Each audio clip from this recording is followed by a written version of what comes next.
dem boobu ñoom président moom moo doon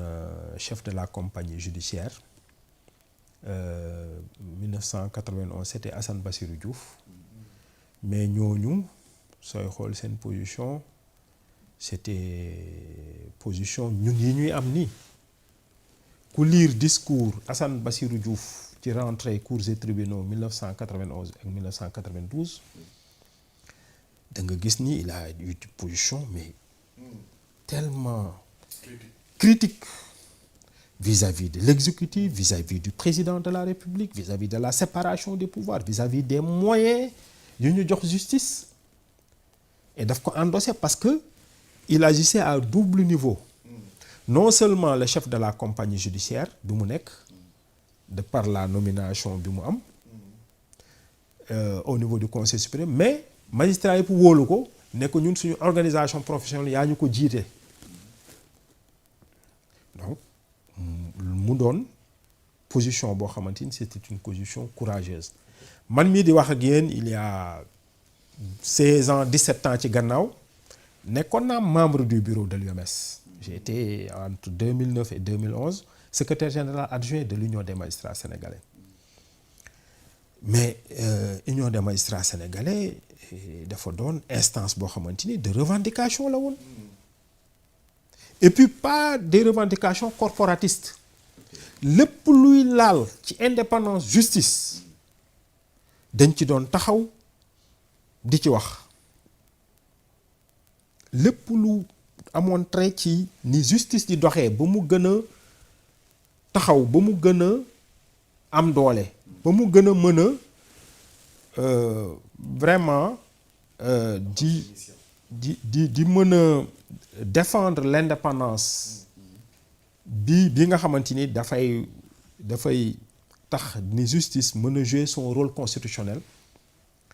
loolu la magistrat yi nekkee woon. Mais dans le cas Abdou-Guer, qu'est-ce que l'union magistrat peut faire une décision d'un magistrat? waaw mais su fekkee mais corporatisme warul am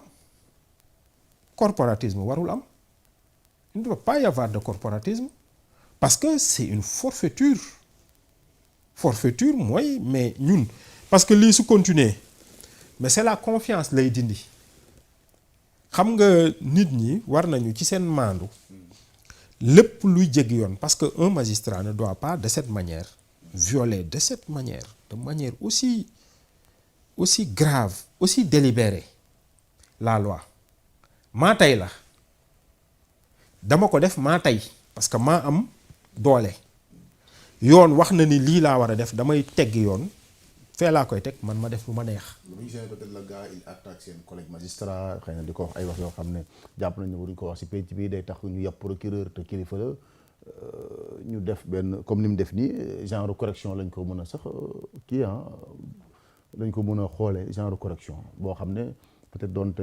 texte yi amuñ fi ñu ko mën a layale mais est-ce que loolu du nekk lu ñuy faral di gis magistrat di corriger un citoyen comme ça. Justice El Hadj Fallou pédagogie la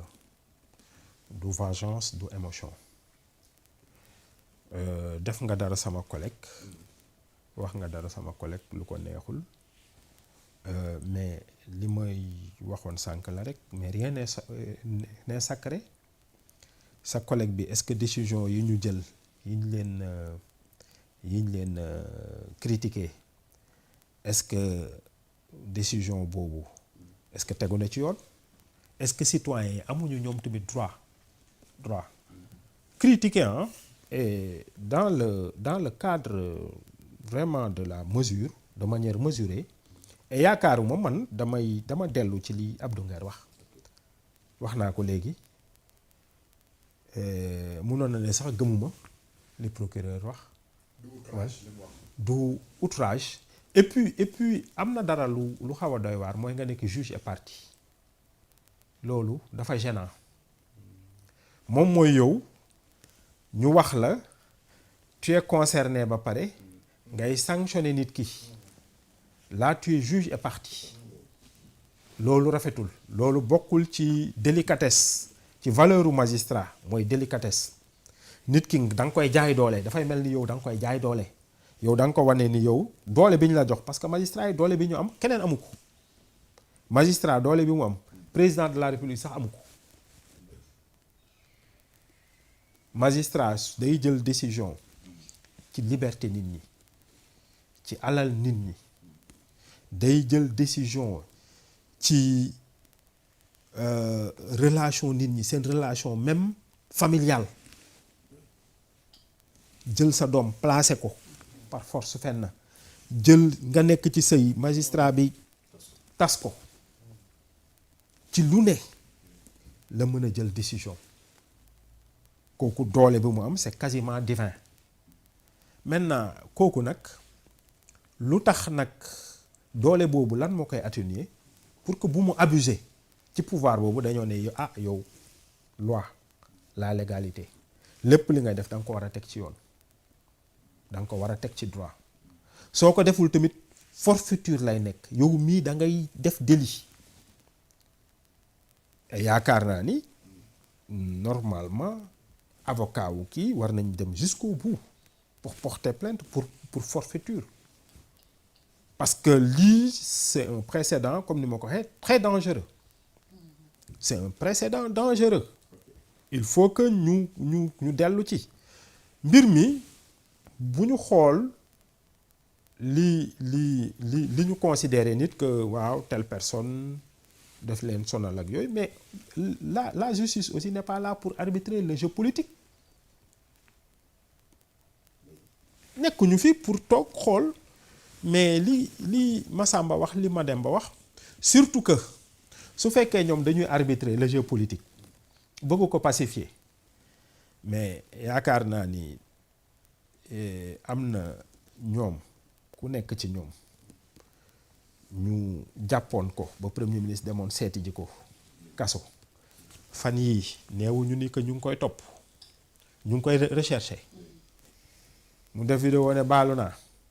yaakaar naa ni waxatuñ ci wax boobu amul benn ci seen chroniqueuse bu leen jege bu taxawoon saaga askan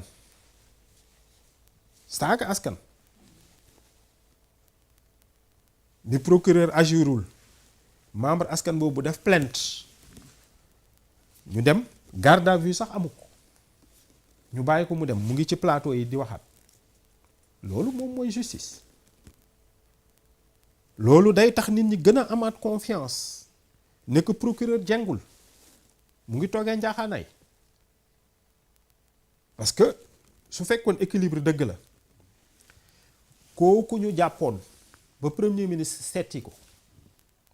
jour boobu ñu ko seetsee lendemain bi juge bi su bëggoon wane ni que man dama am indépendance même su ko waroon bàyyi du ko bàyyi parce que la justice perception la c'est différent perception la dafay marquer le coup en disant que lii ñu def dafay niroog pression ci ñun maintenant ñun duñu nangu pression te bëgg nañu ñii ñuy seetaan sénégalais yépp ñu ngi suivre cas bi ñu xamante ni ñun defuñu pression ci ñun donc kii te li mu wax li lu garaaw la dañ ko war a sanctionner danañ ko téye walla même su fekkee ni président tribunal bi amoon na pression ba mu bëgg ko bàyyi le procureur n'est pas le représentant du gouvernement il est le représentant de la société. Mais il peut également agir sur ordre du ministre de la justice. Il peut agir sur ordre. foofu la jaxasoo bi yëpp nekk. jaxasoo bi yëpp mi ngi nekk ci parce que procureur bëri na position yoo xam da koy jël ñu wax ko mën nañu wax autosaisine la mais fekk c'est la chancellerie qui a trouvé position pour mu oo nit pour mu téye ko ou peut-être pour mu def appel ci ay décision de justice léegi man dama dégg j'aime bien le citer le procureur Alioune Ndao parce que li ñuy wax maître de l'opportunité des poursuites am na ñoo xamante ne dañ ko jàppee ni oui yow yaay maître de l'opportunité des poursuites mais la chancellerie mën na la dicter li nga xamante ne moom nga war a def alors que lui refuse carrément dafa jàpp ni l'appréciation de poursuivre appartient exclusivement au procureur lan moo ci sa gis-gis. man de gis-gis boobu procureur Alioune Ndao wax man moom mooy sama gis-gis.